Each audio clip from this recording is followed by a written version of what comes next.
Hey, it's a pleasant, calm night at the moment. But beforehand, I was watching the Benjamin Dixon show.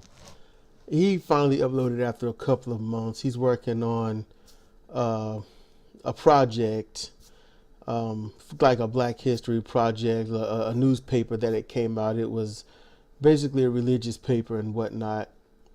So I'm like, yeah, have at it, man. And it's not just our religion. It's there's secular stuff in there. It's kind of a catch-all topic thing. It's not bad. It's just he wouldn't. I think he wouldn't be doing it if it didn't have such a religious connotation to it. But all that aside, dang, my fingers hit the keyboard. He was talking about Elizabeth Warren running for president. She released an ad, and it's a very, kind of ambiguous kind of ad. It just is vague. It's just, um, she talks about what's needed to be better, but not about policy and whatnot. And Kyle Kalinske pointed that out a couple of weeks ago. And Benjamin Dixon, he got on something. Look. If you've listened to my old videos, you know where I stand when it comes to Elizabeth Warren. I don't like the fact that in 2016, when everyone was chanting for her to run, that she didn't. She didn't. When Hillary asked her, that's my assumption, that Hillary asked her to not run. And I say that because of certain things that didn't add up. Because Elizabeth Warren, at first, in 2015, near the end, when they asked her if she would run, she said she didn't know. She was uncertain. And because of that, Hillary was unsure. So then when Warren, in 2016, I think it was February, near end of February or whatnot, she said that she wasn't going to run. So then about April or whatnot, that's when Hillary Clinton said, I'm in. And I'm like, come on. And then later when Bernie decided to jump in, when Larry Lessig, he ran out of money. And Larry Lessig would have been a great candidate if he did not get screwed. Everyone talks about Bernie getting screwed by the DNC. You got to remember, Larry Lessig was the first to get annihilated by the DNC. They literally kept moving the goalpost on him. Bernie Sanders just happened to have more name recognition. So when finding out about Elizabeth Warren running, my first thought was, I don't give a damn. She's not progressive, not from what she's done. She might speak about the policies, but you know what she showed me? She's weak. Now, Benjamin Dixon, what he did was he raved about, against that when she decided to not listen to the people, that was her not heeding a call. And he pointed that out, and that was perfectly done because she didn't. She is in public service. The public demanded her to run for president. It was not just, we like you. No, it was a need. It was a necessity. It was a desire. And she alone would have annihilated anyone else. She would have. She would have been president. We would be talking about President Warren right now. That's what we'd be talking about. But she did not listen to the people. She did not listen to those she is supposed to serve. She did not listen to the public. So someone that would not listen to a couple of 100 million people screaming at her, to almost the full woman base was on both sides was saying we need Elizabeth Warren. She didn't listen. So what's the point? She did not listen to millions of people. She sure as hell isn't going to listen to any one individual. And she'd rather listen to Hillary Clinton than to the people that need her the most. That's a fail. I don't trust her. I don't. She could have backed Bernie Sanders openly.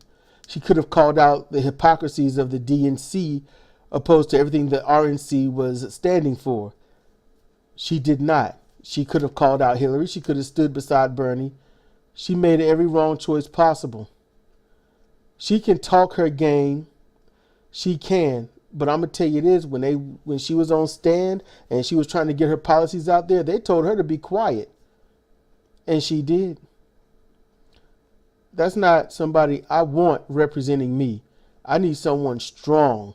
And I'm not talking about a bully. I'm talking about somebody that's not going to shut up because they're told.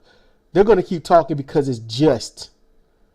That's what I need. And I think that's what everyone needs. Also, Benjamin Dixon pointed out her opposition, which would be Trump. And Trump supporters, he talked about Trump supporters giving $18 million for the wall. And just honestly, a few days, really, it wasn't even a couple of weeks, it was just a few days. And $18 million for the wall that's really going to cost somewhere in like $3 billion or whatnot, maybe even more. I mean, I wouldn't even be worried about it. I'm not worried about it. And I'm not, and anyone that is concerned about the wall being built is obviously looking at the wrong stuff. You don't worry about the wall if it's going to get built and how to stop the wall from being built. You worry about how to get the candidate in that will stop all of that stuff. Because once you get a progressive in office, the wall isn't an issue anymore. And it'll cost more money to tear it down, but at least it'll be torn down. I mean, that's what is best to think about. He also made the assumption that the wall, it's a racist wall. It's a wall built by racism and things like that. It represents racism. That's what he was saying. And does it? Mostly, yes. But at the same time, there's some Trump supporters that want the wall because they have been indoctrinated into thinking that the other is taking everything from them.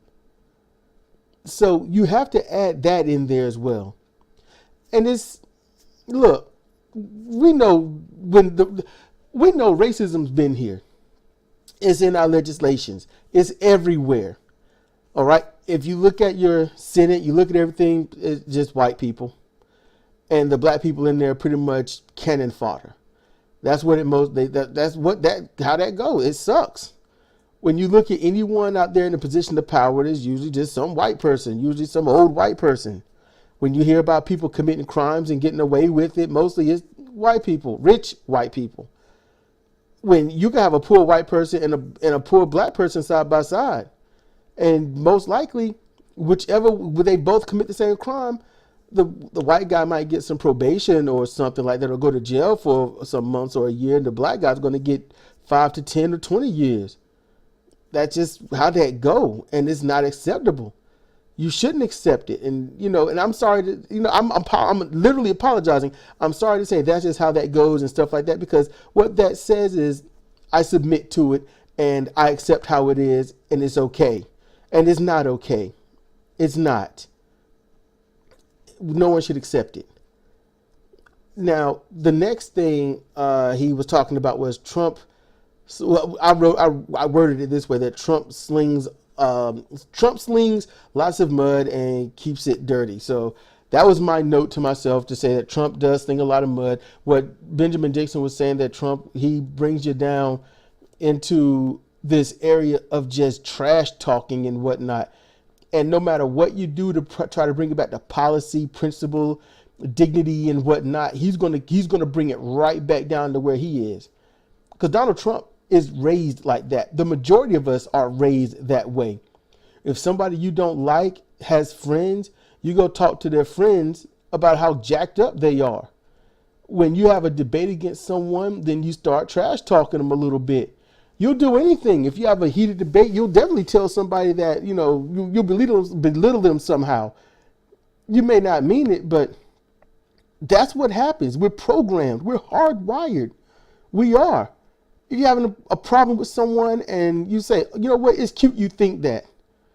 Or, well, if you want to go and have fun with your little friends, no matter the age group, especially someone that's driving and they're like 28, you want to have fun with your little friends, go ahead. You're belittling them. You're insulting. It's like, look, all you're doing is being a character right now, so what does it matter? And it's like, no,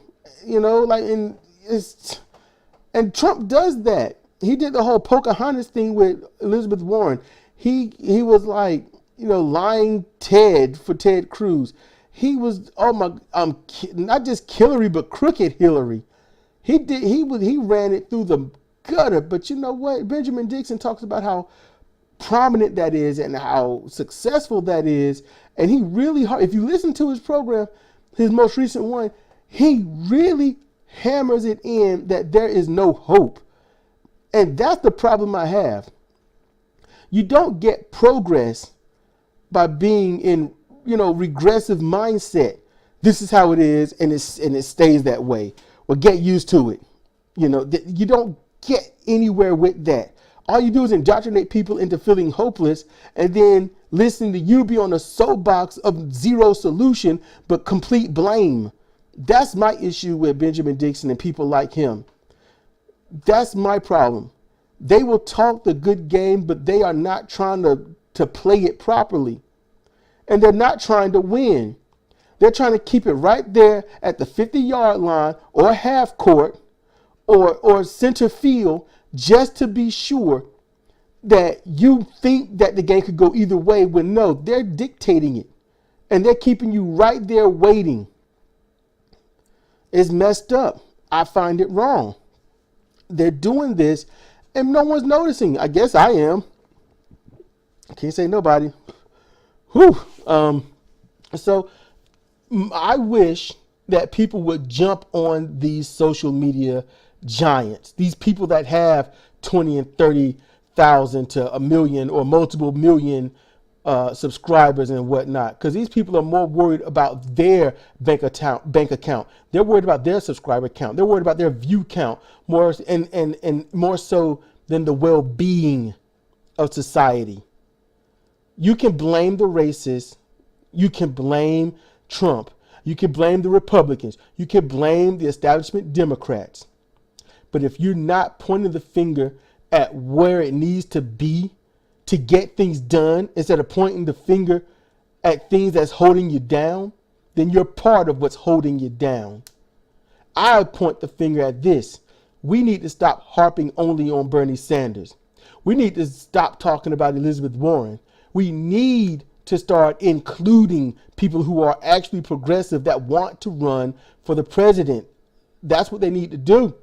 That's what we need to do. We need people that's going to point out, Ojeda, Bernie Sanders, and maybe Larry Lessig might run again, or anyone else. And we need to hold them not to the fire. We need to protect anyone who is legit progressive.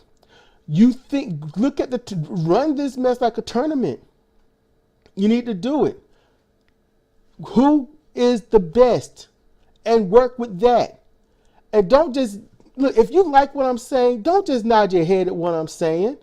Don't just sit there and simply agree with it. No. Share my content. And when you go to your other places, talk about it yourselves. Not exactly what I'm saying, but whatever I seeded for you that might, say a positive thing about other people. Bring up Richard Ojeda. Bring up Bernie Sanders. Bring up if anyone runs for president that is actually progressive.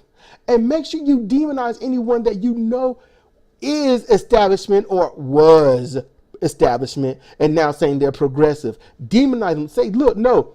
If Hillary runs and says she's running on a progressive ticket, you let your friends and family and people anywhere know, no, that woman is lying. Not only she's done everything wrong. She labeled black people as super predators. She's told the banks that they can do whatever they want because they know what they're doing, and she has to say one thing to them but say another thing to the public. She's already outcasted a girl that was calling her out for her super predator comment, pushed her out after she paid to get in there. I ain't saying that girl did it the best way how she handled it, because she would not let Hillary talk. But Hillary pushed her out and then said, now we talk about what's important. That in itself is horrible, as well as going on a radio show pandering to black people, talking about I always take hot sauce wherever I go. Why? Because black people love that commercial. That hot sauce, I put that shit on everything. Okay, it was funny. It ain't make people go buy that mess even more. No, I don't even know if anyone even bought it, because I don't even know enough people to know if they did or did not. And I don't ask because I don't care, because that stuff doesn't matter. What matters is what they did to use anything. If they weaponize or politicize minorities for their own favor, they don't make it. They don't make the cut. It's that simple. Now, when you get someone like Bernie Sanders who has supported some of the wrong things, he's going to listen to people who are roughly in his age group that are stuck in their ways and don't care to learn anything new. So you're going to get him saying some messed up stuff here and there, but I trust Bernie Sanders has his heart in the right place. And he is capable, as he's done in the past, acknowledged when he's made a mistake and learn from it. And that's what's important. That is very important. When Hillary Clinton lost to Barack Obama, when she lost Wisconsin, she called them a bunch of cheese-sucking airheads. I'm like, oh no, that was wrong. And if you didn't know about that, hey, of course you don't, because no one talks about it. If Jill Stein is going to run again, I admit I am wary. But you know what? If no one pushes for anyone to win, you know what that result is? No one can win. That's how that goes. If you don't push for a third party to win, a third party can't win. If you don't push for a progressive to win, the progressive can't win. You have to be their advocate because they are representing your own ideas. They are representing your personal policies. So you have to be an advocate of yourself and advocate for them, the only ones that are on your side. Don't join your group of friends. Don't join any of that. You advocate for the one that's for you. Do your civic duty. And this is the primaries that's going to be coming. This is going to get started this summer. If not around April, honestly, when all of this gets started. So think about that now. Think about that because they're going to push you. People are going to push. And they're going to say, we are for whoever. And you have to be a voice that says, be for someone that's for you, not you for them. This is your president. When they get in the office, they need to say, what am I going to do for the people? And I'm going to get it done no matter what. And if I don't get it done, I'm going to call out those who are blocking it. You do not need to vote for people that has a history of being quiet, being silent, thinking I can do whatever I want and I'm going to get paid to do it. You need to be for you, not for anyone else. And you can influence others. Don't try to control them. Just explain to them why you are not supporting that person, why you're supporting someone else. And if it gets to the point where you think you can't support anyone, you ain't got to vote. You don't have to. If you don't vote, it's just as important as someone in it that is voting. Now, I know a lot of you are going to disagree with that because you've been indoctrinated and hardwired into a belief system of if you don't vote, then you can't complain. You hear it so much, you just go with it. And then you rationalize it, then you stick with it, then it's a part of you and you can't change. And if you can't change, that is a strong example of why in this country we can't get change. Because it's up to you and you need to know that it's up to you. And I want to trust that anyone listening to this is capable of change and doing the right thing for the right reasons, just out of kindness and decency. That's what I think. So I'm going to get out of here. So, as I say, comparative reasoning is not what you think, but sometimes why you think it. This is Cedric Kennedy. Thank you for listening.